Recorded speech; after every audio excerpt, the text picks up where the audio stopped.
ડરો મત અને ડરાવો મત। આ ભૂમિ ધૈર્યધરની ભૂમિ છે, માં નરેશ્વરીની ભૂમિ છે, લખા પીર દાદાની ભૂમિ છે કે જાય ગાયોને રક્ષા કરવા વાળી ભૂમિનો અવાજ આ વાવની આ ભૂમિ છે કે જેના માટે ગાયોની રક્ષા માટે શહીદી વારનારના અહીંયા અત્યારે પાળ્યા છે આ ભૂમિ છે।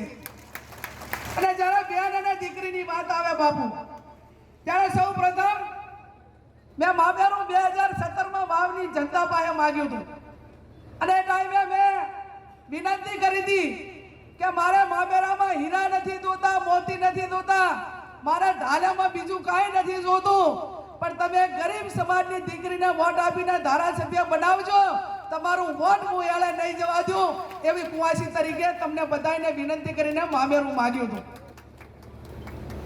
2017 તમે મારું મામેરું ભર્યું, રાજકીય ઘણા ઉથલ પાથલ થયા, બધા મીડિયા વાળા, ભારતીય જનતા પાર્ટી વાળા એ બધાએ વગોડા ચાલુ રાખ્યા કે ગેનીબેન તો રાજીનામું આપશે। અને એ ટાઈમે મેં એમને કીધું હતું કે અમારા ભારતીય સંસ્કૃતિમાં જ્યારે બેન દીકરી કોઈ મામેરું માગીને સત્તા સ્થાને આવે ને તો એ મામેરાની કિંમત શું છે ને, સંસ્કૃતિ શું છે ને એ હું ભલી ભાતે જાણું છું। હું જિંદગીભર મારા વાવ વિધાનસભાના મતદારોનો ક્યારે વેપાર ના થાય, હું કોંગ્રેસનો ઝંડો લઈને, તિરંગો લઈને મારી અંતિમ વિધિ થાય ત્યાં સુધી હું કોંગ્રેસની અંદર રહેવાની છું। તમારે એમાં કોઈ ચિંતા કરવાની જરૂર નથી।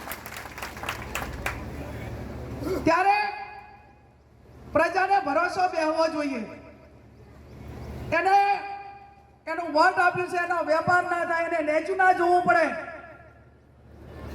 જ્યારે કોઈ ધારાસભ્ય રાજીનામું આપે ત્યારે એના મત વિસ્તારમાં જેટલાએ મત આપ્યા હોય એને ક્યાંક ને ક્યાંક નીચું જોવું પડે છે।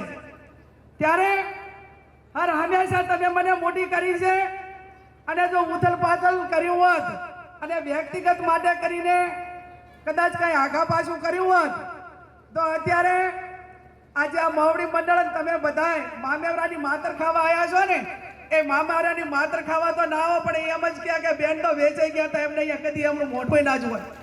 આપણી બાજુ તો આવો મારો શબ્દ લાગે। વરસતા વરસાદની વચ્ચે પણ ખૂબ મોટી સંખ્યામાં આજની અમારી આ જનસભામાં પધાર્યા છે। આ એ જ વિસ્તાર છે જેણે ગેનીબેનને ધારાસભામાં ચૂંટીને મોકલ્યા।